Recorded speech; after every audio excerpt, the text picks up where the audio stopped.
Welcome back to our channel. This is Ansh. आज के video में हम डिस्कस करेंगे कि यूएस सीपीए की एलिजिबिलिटी क्या होती है and what are the requirements that you need to be eligible to sit for this exam as well as get your licence. So let's get right into it. So unlike other courses, US CPA की eligibility थोड़ी tricky होती है। Generally बाकी सारे जितने भी courses आपने देखे होंगे, प्रोफेशनल क्वालिफिकेशंस देखी होंगी, उनकी एलिजिबिलिटी रादर स्ट्रेट फॉरवर्ड होती है। या तो 12th कंप्लीट करना होता है या ग्रेजुएशन कंप्लीट करनी होती है। But as long as you have those requirements in, you are eligible for the exam. US CPA की एलिजिबिलिटी थोड़ी ट्रिकी होती है क्योंकि इसमें मल्टीपल फैसेट्स होते हैं। सिर्फ ग्रेजुएशन भी कंप्लीट करना इनफ नहीं है, उसमें आपको सर्टेन नंबर ऑफ क्रेडिट्स लेने पड़ते हैं। वो क्रेडिट्स में भी आपको certain number of credits accountancy and business में चाहिए होते हैं। सो बहुत सारी लेयर्स होती हैं टू द सीपीए एलिजिबिलिटी। तो आज के वीडियो में हम वही इन डिटेल डिस्कस करने वाले हैं and hopefully by the end of this video आप एक प्रिलिमिनरी जजमेंट बना पाएंगे ऑन योर एलिजिबिलिटी कि आप एलिजिबल हैं कि नहीं। बिफोर आई स्टार्ट, हमारी वेबसाइट पे एक सीपीए एलिजिबिलिटी का फ्री क्विज भी है। It's a free of cost thing. आप जाके वो क्विज भी ले सकते हो if you want to determine your eligibility in your particular case. So हो सकता है आपके कोई डिफरेंट सर्कमस्टांसेस हो, तो वो क्विज आप ले सकते हो एंड वो क्विज पे आपको एक एंड में कंक्लूजन मिलेगा कि आप सीपीए के लिए एलिजिबल हो कि नहीं। तो इस क्विज की लिंक डिस्क्रिप्शन बॉक्स में मेंशन्ड है। You can go click on that link and attempt the quiz as well. Okay, basics अगर हम डिस्कस कर ले सीपीए एलिजिबिलिटी की लेमन टर्म्स में, you need 120 credits, college credits, semester credits to appear for the CPA exam.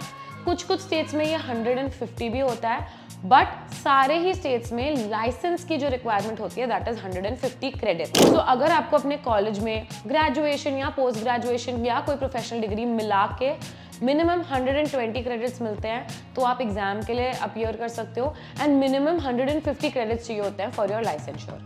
लाइसेंश्योर के लिए थोड़ी और भी रिक्वायरमेंट्स होती है, वो हम थोड़ी देर में डिस्कस करेंगे। अभी पहले सीपीए एग्जाम्स के बारे में बात कर लेते हैं।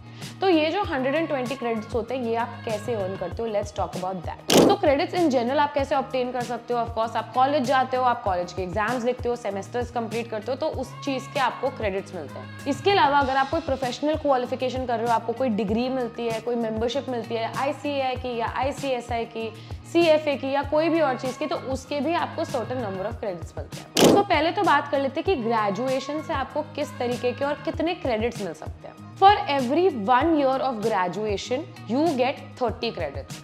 मतलब अगर आपकी 3 year अंडर ग्रेड डिग्री है, जैसे इंडिया में जनरली BCom, BAF, BMSc कुछ भी आप डिग्रीज देख लो तो 3 साल की ही होती है मोस्ट लाइकली, अनलेस आप BCom ऑनर्स या कुछ कर रहे हो, which is mostly a 4 year degree.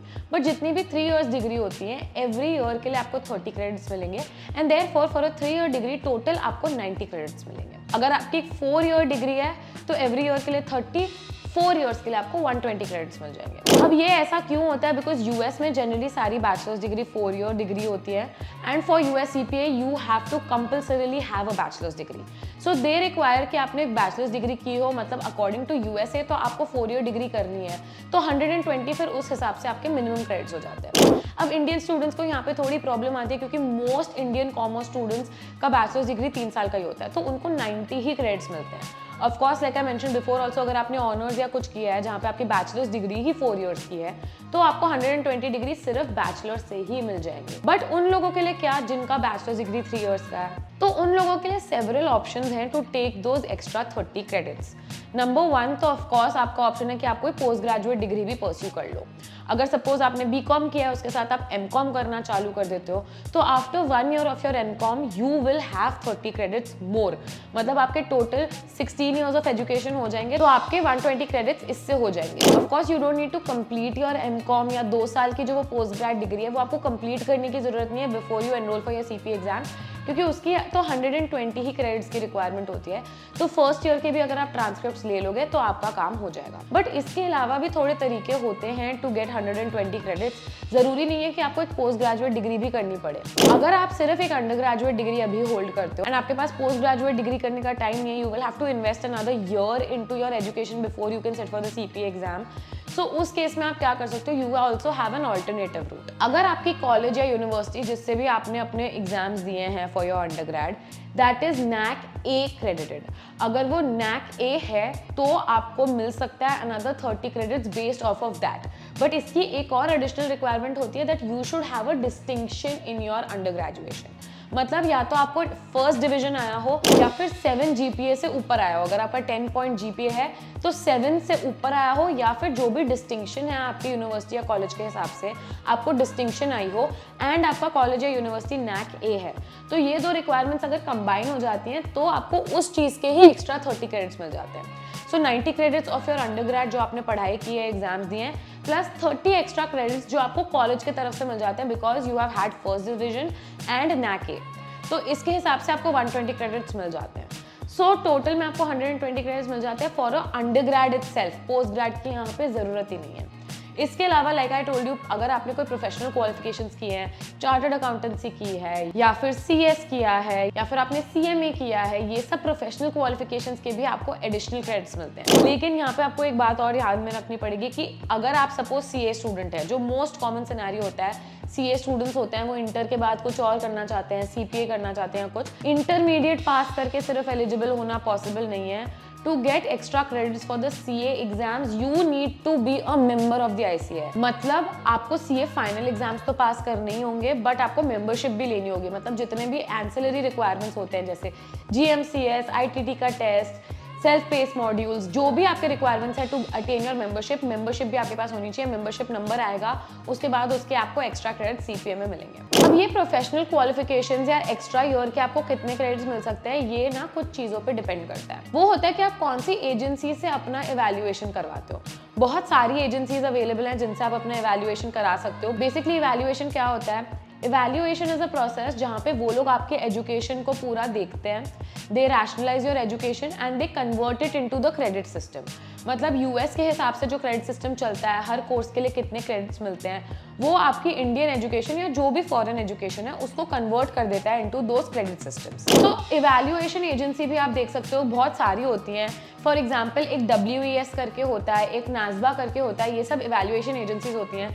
तो हर एजेंसी भी आपको डिफरेंट टाइप्स ऑफ एजुकेशन के लिए डिफरेंट नंबर ऑफ क्रेडिट्स देते हैं। जैसे अगर आप WES में जाएंगे तो आपको ये NAC A प्लस डिस्टिंक्शन जो मैं बता रही थी उसके एक्स्ट्रा 30 क्रेडिट्स मिलेंगे। लेकिन वही अगर आप NASBA से करवाएंगे तो इस रिक्वायरमेंट के आपको 30 एक्स्ट्रा क्रेडिट्स नहीं मिलेंगे।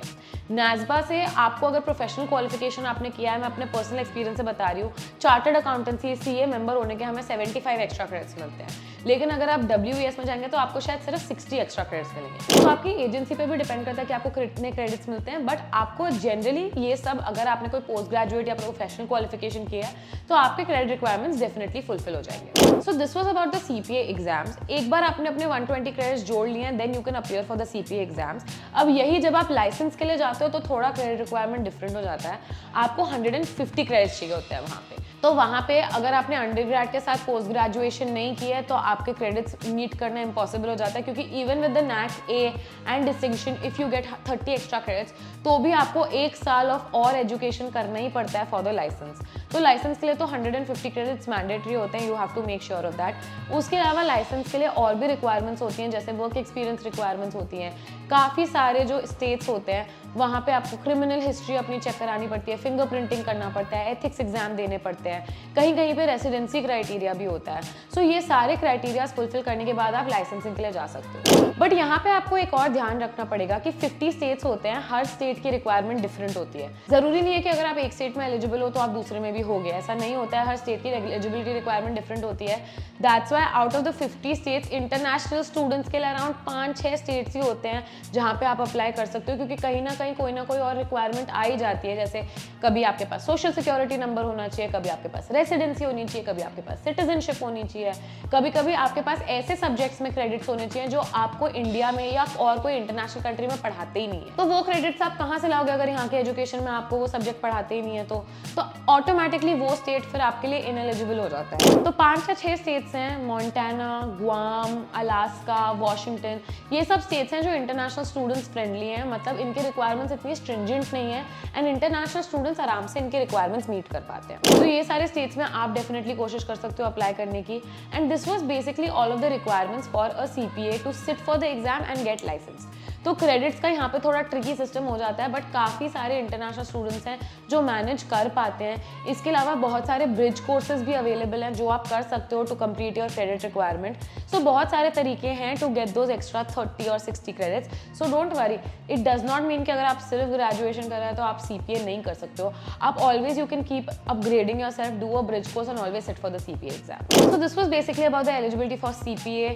अगर आपको कोई भी क्वेश्चंस हैं आप हमें बता सकते हैं, स्क्रीन पे एक नंबर फ्लैश कर रहा होगा, उस पर कॉल कर सकते हैं, व्हाट्सएप कर सकते हैं। इसके अलावा लाइक आई टोल्ड यू, हमने एक फ्री CPA एलिजिबिलिटी क्विज भी डिजाइन कर रखा है, उसकी लिंक डिस्क्रिप्शन बॉक्स में, so you can go to our website, check that out as well.